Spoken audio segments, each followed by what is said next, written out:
निशा का पूरी तरह से चैतन्य अवस्था में आते ही प्रिंस का अस्तित्व हमेशा के लिए उस शून्य ब्रह्मांड से गायब हो जाता है। निशा बिना हिले डुले, बिना कुछ बोले सिर्फ उस तरफ देख रही होती है जहां उसका पुत्र खड़ा था, जिसने उसे मां का दर्जा दिया था। वैसे ही जमीन पर बैठे हुए निशा की आंखों से आंसू गिर रहे होते हैं। तभी खौलते हुए लावे की लहरों की आवाज शांत हो जाती है। आंखों से आंसू बहाते हुए निशा उस खौलते समुद्र की तरफ देखती है, जिसका लावा पूरी तरह से सूखकर एक जमीन के रूप में आ गया है। अब वहां पर कोई समुद्र का नामो निशान नहीं होता, सिर्फ उस शून्य ब्रह्मांड की जमीन ही होती है। दादा गुरु का ध्यान भंग होता है। धीरे से अपनी आंखें खोलते हैं और सामने समुद्र को गायब होने के पश्चात बनी जमीन को देखकर एकदम से उठ जाते हैं। दौड़ते हुए जल्दी से निशा के पास आकर निशा को पकड़ते हुए पूछते हैं, निशा तुम ठीक हो? निशा कुछ नहीं बोलती, वैसे ही बिना कुछ कहे चुपचाप आंखों से आंसू बहाते हुए वापस उसी तरफ देख रही होती है जहां प्रिंस हाथ जोड़े खड़ा था। दादा गुरु निशा को कसकर अपने सीने से लगा लेते हैं। सीने से लगाते ही निशा चीखकर रो पड़ती है। उसके रुदन से उस ब्रह्मांड के शून्य वातावरण में चारों तरफ सिर्फ उसकी चीत्कार ही गूंज उठती है। थोड़ी देर तक ऐसे ही निशा सिसकते हुए रोती रहती है। दादा गुरु निशा को सांत्वना देते हैं। कुछ समय बाद निशा संभलती है और चुप होती है। दादा गुरु सहारा देकर उसे उठाते हैं।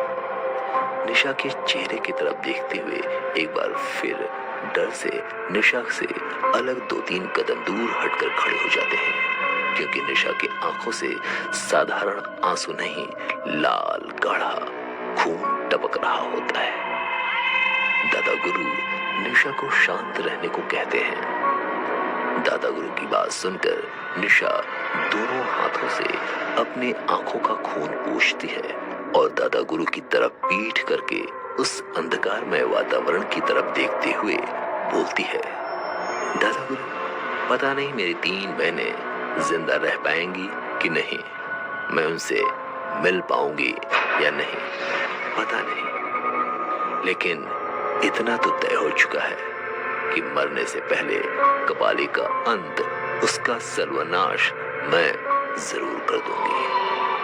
इतना बोलकर निशा सामने की तरफ चलने लगती है।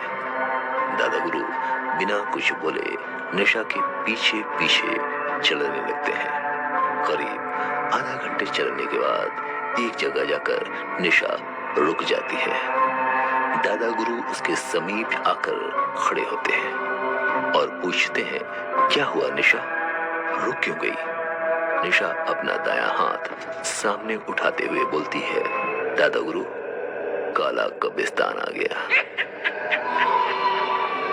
निशा की बात सुनते ही दादा गुरु सामने उस काले अंधकार में नजर डालते हैं। थोड़ी देर तक इधर उधर देखने के बाद निशा दादा गुरु से बोलती है, दादा गुरु एक बात गौर किया आपने? वो क्या? निशा, ये काला कब्रिस्तान कब्रिस्तान न होकर असल में काले पत्थरों की घाटी है। यहाँ चारों तरफ हजारों लाखों करोड़ों कब्र के आकार के पत्थर बने हुए हैं। दादा गुरु कहते हैं, अरे हाँ, ये बात तो मैंने ध्यान नहीं दिया, लेकिन निशा कपाली ने ऐसा क्यों बोला था कि काले कब्रिस्तान की काली कब्र से वो वस्तु लेकर आना है?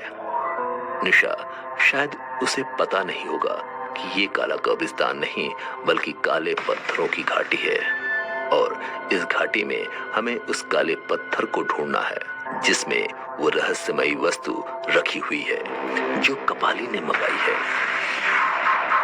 उस उस शून्य वातावरण के रहस्यमय काले अंधकार में चारों तरफ नजर दौड़ाते हुए काले पत्थरों को देखते हुए दादा गुरु बोलते हैं, पर कैसे निशा? यहाँ तो लाखों करोड़ों अनगिनत काले पत्थर हैं। इतने पत्थरों में उस रहस्यमय काले पत्थर को कैसे ढूंढा जाएगा? निशा दादा गुरु को देखकर हल्के से मुस्कुराती है और जिस जगह खड़ी होती है वहीं पर योगासन की एक खास मुद्रा सिद्धासन में अपने आप को बैठाकर दोनों आंखें बंद करके हाथों को ज्ञान की मुद्रा करके ध्यान मग्न हो जाती है। दादा गुरु निशा को इस अवस्था में बैठे देखकर आश्चर्य में आ जाते हैं, पर निशा के ध्यान में किसी तरह का विघ्न नहीं डालते। 11 मिनट का समय व्यतीत हुआ होगा कि दादा गुरु को दिखाई पड़ता है निशा की दोनों भौं के बीच में हल्का सा प्रकाश उत्सर्जित हो रहा है। इस प्रकाश को पहले तो दादा गुरु नहीं समझ पाते, लेकिन उन्हें जैसे ही समझ में आता है कि ये प्रकाश क्या है, वो दोनों हाथ जोड़कर अपने आप को घुटने की बल निशा के सामने बैठा लेते हैं। इधर निशा के मस्तक के बीच में पहले पीला और पीले के बाद हल्का सा नीले रंग की नीलिमा लिए एक नीला प्रकाश आता है और इन तीनों रंगों के मिश्रण से निशा के मस्तक के बीच में एक नई आंख का निर्माण शुरू हो जाता है, जिसको सही अर्थों में कहा जाए तो निशा के मस्तक के बीचों बीच तीसरा नेत्र, जिसे शिव नेत्र भी कहा जाता है, उभरने लगता है। दादा गुरु वैसे ही हाथ जोड़ सर झुका आंखें बंद किए हुए निशा के इस रूप को प्रणाम कर रहे होते हैं।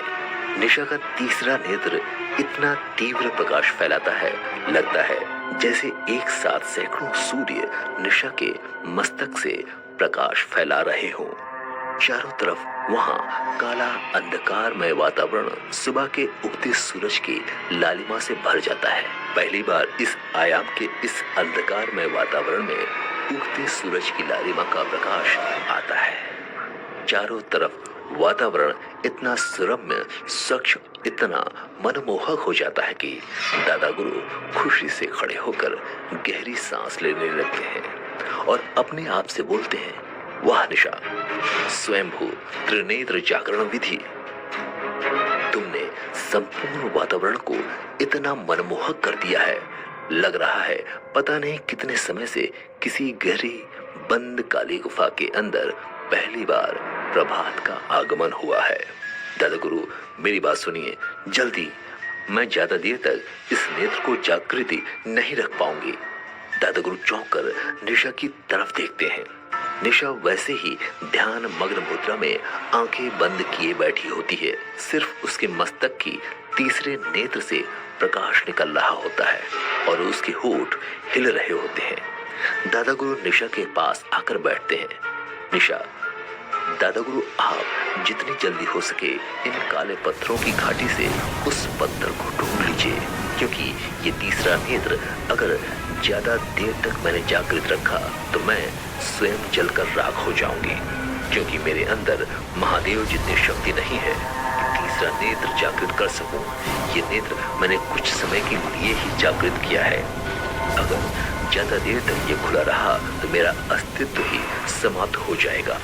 आप जितनी जल्दी हो सके उस काले पत्थर को ढूंढ लीजिए जिसमें कपाली द्वारा मंगाई गई वस्तु रखी हुई है। निशा की बात सुनकर दादा गुरु जल्द उठकर चारों तरफ देखते हुए बोलते हैं, निशा, यहाँ तो लाखों नहीं करोड़ों अनगिनत काले पत्थर हैं। इनमें से वो पत्थर मुझे कैसे पता चलेगा? निशा की आवाज आती है, आप चिंता न करिए, मेरे मस्तक से निकलने वाली ये किरण पूरी तरह से सात्विक की चमक से भरी हुई है और कपाली ने जो वस्तु मंगाई है वो पूरी तरह से तामसिक होगी, जो काली शक्तियों को बढ़ा सकेगी। आप उस पत्थर को देखिएगा जिस पर मेरी किरण पड़ने के बावजूद वो काले रंग का होगा, अर्थात जिस पत्थर का काला रंग नहीं बदला होगा उसमें वो रहस्यमयी वस्तु रखी होगी। अब देर न करें दादा गुरु, जितनी जल्दी हो सके ढूंढिए, मेरे पास वक्त बहुत कम है। निशा की बात खत्म होते ही दादा गुरु वहीं पर योग के एक आसन सिद्धासन की मुद्रा में बैठकर अपनी ठोड़ी को गले कंठकूप में लाकर एक प्रसिद्ध प्राणायाम की मुद्रा जिसे खेचरी मुद्रा कहा जाता है, उस मुद्रा में लाकर आंखें बंद करके ध्यान मग्न हो जाते हैं और कुछ समय पश्चात अपने शरीर से अनगिनत छोटे छोटे शरीर निकालकर जितने भी उस ब्रह्मांड में काले पत्थर होते हैं उतने अपने शरीर देह सूक्ष्म विखंडन साधना विधि द्वारा निकालकर पत्थरों की तरफ पहुंच जाते हैं। 7 सेकंड व्यतीत हुए होंगे, सारे सूक्ष्म शरीर वापस दादा गुरु के देह में आ जाते हैं। आखिरी शरीर के वापस देह में आते ही दादा गुरु आंखें खोलकर निशा की तरफ देखते हुए बोलते हैं, अपना तीसरा नेत्र बंद करो निशा, वो काला पत्थर मिल गया जिसके लिए तुमने इतना कष्ट उठाया है। वो पत्थर यहाँ से 3 किलोमीटर चलने के बाद 5 पत्थर आएंगे, उनमें से जो 5वां पत्थर है वही रहस्यमयी काला पत्थर है जो तुम्हारे तीसरे नेत्र की रोशनी से भी सफेद नहीं हुआ।